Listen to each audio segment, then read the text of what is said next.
Brazil আর্জেন্টিনার খেলা দেখা যাবে কিনা, কখন জায়েজ এবং কখন না জায়েজ। বিশ্বকাপকে কেন্দ্র করে বাসার ছাদে ব্রাজিল আর্জেন্টিনার পতাকা অনেকে উড়ায়। 2 নম্বর বিষয়, বিশ্বকাপ খেলা আমার জন্য দেখা জায়েজ নাকি না জায়েজ।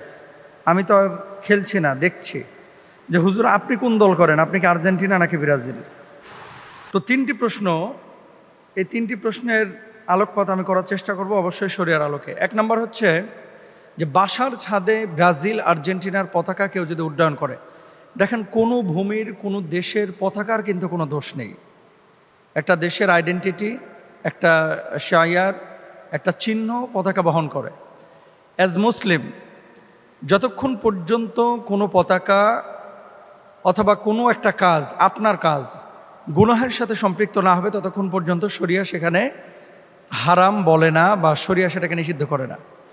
এখন পতাকা যদি আপনি নিছক ভক্ত এই জন্য আপনি ওঠান, তাহলে এটা কবিরা গুনাহ হবে, ব্যাপারটা এরকম না। তবে যদি এখানে এমনটা হয়ে থাকে যে দেশটাকে আমি এত ভালোবাসছি বা আপনি এত ভালোবাসছেন যে যেই দেশকে ভালোবাসতে গিয়ে আপনার নামাজের কোনো খবর নাই, আপনি জুয়ায় নিমজ্জিত হচ্ছেন, আপনি অহেতুক কাজকর্মে লিপ্ত হচ্ছেন, গালমন্দ করছেন এবং অহেতুক আপনি টাইম ওয়েস্ট করছেন, আপনি আপনার অর্থ নষ্ট করছেন, এরকম যদি অপচয়ের কাতারে পড়ে, তখন সেটাকে নিষিদ্ধ করে শরিয়া। 2 নম্বর বিষয় হচ্ছে আপনি তো মুসলিম দিন শেষে, তাই না? তো আপনি ব্রাজিলের পতাকা উড়াইলেন, আর্জেন্টিনার পতাকা উড়াইলেন যে তাদের খেলা ভালো লাগে, তো সেই জায়গাটা আপনি আরেকটা পতাকা অ্যাড করেন না, আপনি কালেমার পতাকাটা অ্যাড করেন, আপনি মিশরের পতাকাটা অ্যাড করেন, তারাও তো খেলতেছে, আপনি সৌদি আরবের পতাকা অ্যাড করেন, ইরানের পতাকাটা অ্যাড করেন, একটা রাখেন না আপনি সাথে। মানে ব্যাপারটা হচ্ছে যে যখন আমরা দেখি যে অতিরিক্ত অমুসলিমদের প্রতি প্রীতি, তখন কিন্তু নবীজি সাল্লাল্লাহু আলাইহি ওয়াসাল্লামের সেই হাদিস আপনি একটু ফলো করতে পারেন বা দেখতে পারেন, মান তাশাব্বাহা বিকওমিন ফাহুয়া মিনহুম, যে জাতির সাদৃশ্য অবলম্বন করলো সে জাতির অন্তর্ভুক্ত হয়ে গেল। এই জন্য প্লিজ কেউ যদি আপনারা এই কাজগুলো করেন, পতাকা যারা উড়িয়েছেন পাশাপাশি মুসলিম দেশগুলোর পতাকা উড়ান। আর এটা আমার কাছে মনে হয় অপচয়। আপনি একটা দেশকে ভালোবাসেন বা সেই দেশের খেলা পছন্দ করেন, পতাকাটা কিনছেন 300 টাকা দিয়ে বা কিনছেন 400 টাকা দিয়ে। অনেকে তো গোটা এলাকা জুড়ে পতাকা বানায় তারপরে রেকর্ড করতেছেন, কয় যে 1/2 কিলোমিটার দীর্ঘ পতাকা বানিয়েছেন। তো এটা তো অপচয় ভাই। ইন্নাল মুবাদ্দিরিনা কানু ইখওয়ানাশ শায়াতিন, নিশ্চয় অপচয়কারীরা শয়তানের ভাই।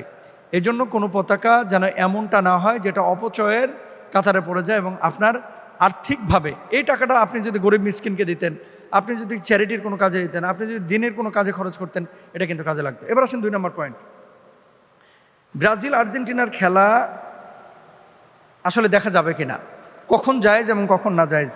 আল্লাহ সুবহানাহু ওয়া তাআলা পবিত্র কোরআনুল কারীমের মধ্যে বলছেন, ওয়াবতাগি ফিমা আতাকাল্লাহুদ দারাল আখিরাহ ওয়ালা তানসা নাসিবাকা মিনাদ দুনিয়া।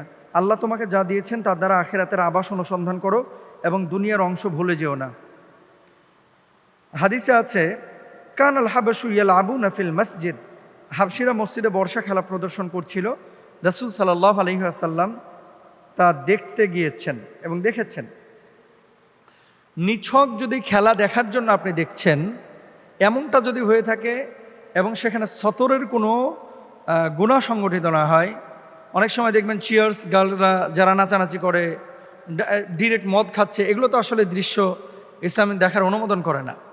শুধু খেলা যদি হয়ে থাকে এবং সতর উন্মুক্ত না থাকে, দেখার জন্য আপনি দেখতে পারেন, কিন্তু শর্ত আছে কিছু। সেটা কি, এবার যেমন বিশ্বকাপ আমি দেখলাম ফিক্সচারে খেলা হবে, এবার ম্যাক্সিমামই হচ্ছে ফজরের ওয়াক্তে, ভোরবেলায়।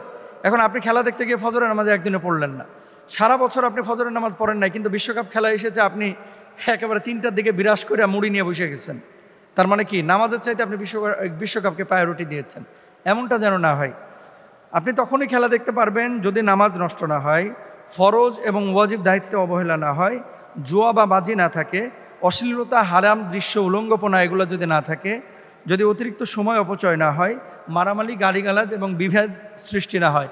ব্রাহ্মণবাড়িয়ায় ব্রাজিল আর্জেন্টিনাকে কেন্দ্র করে প্রতিবার মারামারি হয় প্রতি বিশ্বকাপে, এবং পত্রিকা আপনারা দেখেছেন, অন্য অঞ্চলেও দেখেছি যে সিলেট, উত্তরবঙ্গে অনেক জায়গায় হয়। তো এই ধরনের ফিতনা ফ্যাসাদ যদি থাকে, তাহলে কোনোভাবেই খেলা দেখা যাবে না। আর এগুলো না থাকলে শুধু বিনোদনের জন্য যদি আপনি শরিয়া লঙ্ঘন না করে দেখেন, আপনি দেখতে পারেন। এরপর আসেন যে কখন আপনি এই গুনাহ হবে না।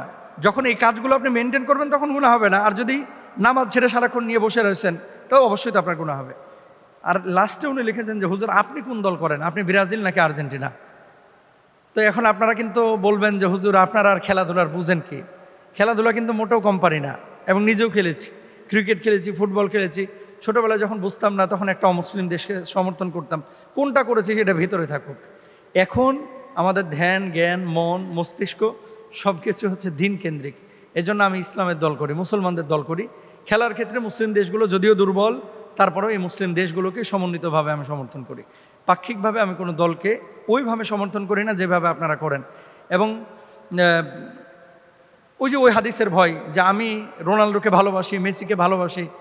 এখন ভালোবাসা যদি এমন হয় যে আমার নবীর চাইতে বেশি হয়ে যাচ্ছে, যেটা আমাদের যুবকরা করে, যেটা আমাদের মেয়েরা করে, আমাদের ছেলেরা করে, যে একজনকে আরেকজনকে এত ভালোবাসে যে ভালোবাসাটা একেবারে পৃথিবীর সবচেয়ে বেশি ভালোবাসা। তো আমি আল্লাহর কাছে কি জবাব দেবো? আমার কাছে সবচেয়ে প্রিয় হচ্ছে আমার আল্লাহ এবং আল্লাহ রাসূল, এবং আল্লাহ রাসূলকে যারা ভালোবাসে আমি তাদের দল করি।